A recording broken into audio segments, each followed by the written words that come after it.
You check your phone before you cross the street. A glance left, a glance right. Then you walk. It takes less than 2 seconds. You never think about it. But that tiny window of timing, that split second of luck, is the same kind of window that decided whether you would exist at all. 66 million years ago, a rock the size of a mountain was falling toward Earth. It was going to hit. That part was certain. But where it hit and when it hit and at what angle it hit were not certain at all. And those details changed everything. You probably learned the simple version of this story. An asteroid struck the Earth and the dinosaurs died. Clean, tidy, done. But the real answer is far stranger. The dinosaurs almost survived. If a handful of variables had shifted by a small margin in either direction, you would not be here reading this. Something else would be. Let's go back to the moment itself.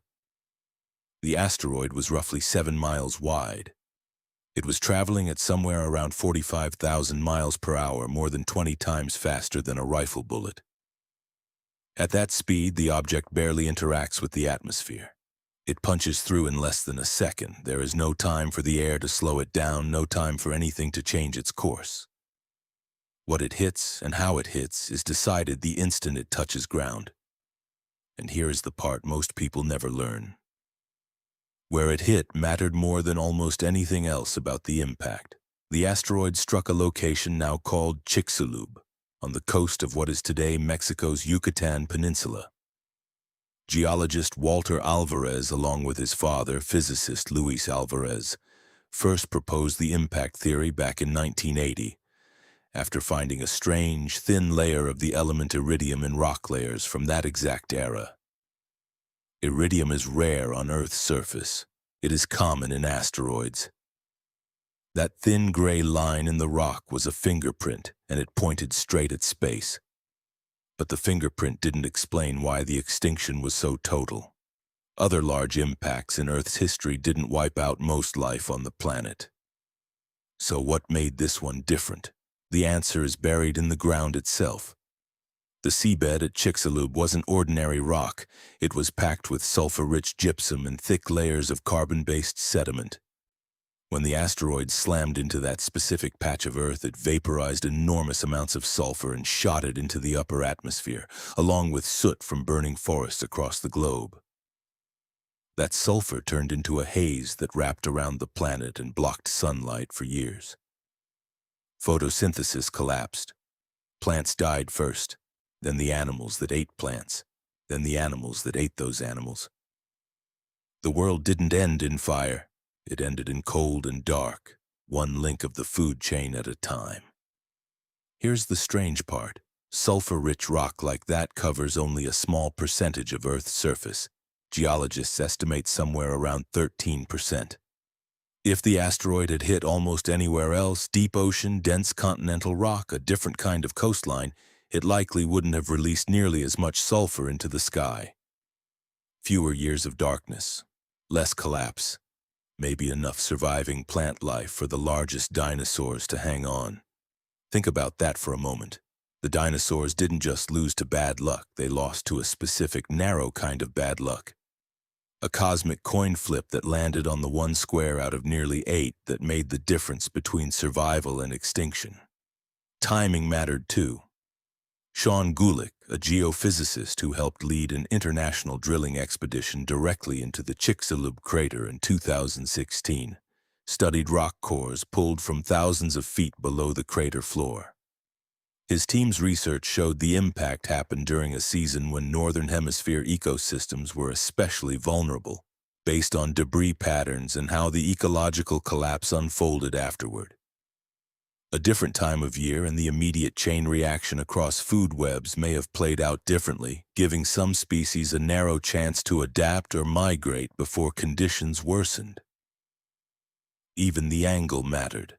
Later research modeling the impact suggests the asteroid struck at a steep angle, somewhere around 60 degrees, which is close to the worst possible angle for maximizing how much debris and sulfur got thrown into the atmosphere. A shallower or steeper strike could have sent much more material sideways instead of straight up, reducing the global effect. So picture it differently now. Not a single dramatic strike that sealed the fate of every dinosaur on Earth in one clean motion. Picture a narrow set of coincidences stacking on top of each other. Wrong patch of ground, wrong angle, wrong moment in the seasonal cycle. Each one on its own might not have been enough. Together they were. Here's a question worth sitting with. Why does it feel more comfortable to imagine the extinction as inevitable? Maybe because inevitability is easier to accept than chance. If the dinosaurs were always doomed, then their disappearance feels like part of some larger design, evolution clearing space for what came next. But if it was chance, if a slightly different impact site would have let them keep going, then the story of life on Earth becomes something much less certain and much more fragile. Not every animal died, of course. Small, burrowing, warm-blooded creatures had an advantage. Some early mammals could shelter underground, survive on scraps, and reproduce quickly.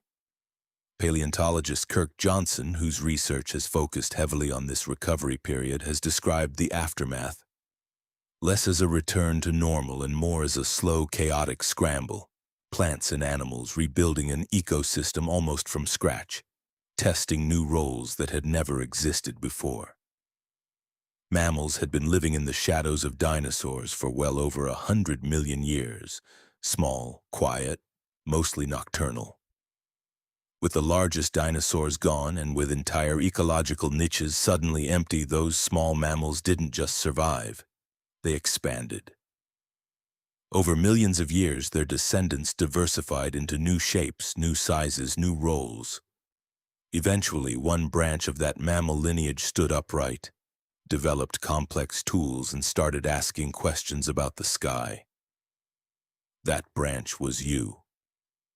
You are not separate from this story. You're the outcome of it. Every choice you've made today, every conversation, every plan for tomorrow exists because a rock hit a specific patch of sulfur-rich rock on the coast of what is now Mexico at a specific angle, during a specific season 66 million years ago. Move any one of those variables even slightly, and the story that produced you may never have happened at all. It's worth remembering, too, that birds are dinosaurs. Not descendants in some loose metaphorical sense, but a surviving lineage, a branch of theropod dinosaurs that made it through the very same event that wiped out their relatives. So when you notice a bird outside your window this week, you're not just looking at a distant cousin of a dinosaur. You're looking at the branch that got lucky, the branch that found a way through the narrow window. And this is really what the story is about, underneath the science. Survival is rarely a single dramatic moment. It's usually a series of small, quiet conditions lining up, mostly outside anyone's control. The asteroid didn't choose to hit sulfur-rich rock. It was random. The season wasn't planned, the angle wasn't intentional, and yet that unplanned combination reshaped the next 66 million years of life on Earth. Modern researchers continue to test this idea using increasingly detailed models.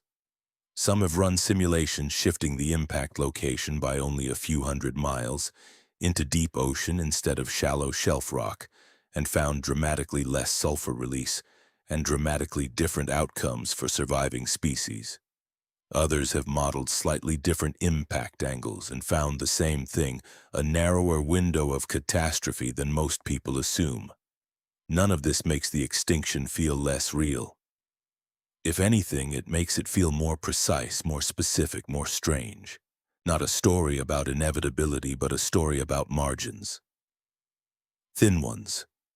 So the next time you glance at your phone before crossing the street, or catch a bird landing on a windowsill, or simply notice how ordinary today feels, remember that ordinary is not guaranteed. It never was. 66 million years ago, the difference between everything continuing as it was and everything changing forever came down to a handful of narrow, unrepeatable coincidences. And somehow, out of all that uncertainty, here you are. Tonight, when you check your phone before crossing the street, that split-second glance will feel a little different. because you'll know that same kind of narrow, unrepeatable timing once decided whether anything like you would ever exist at all.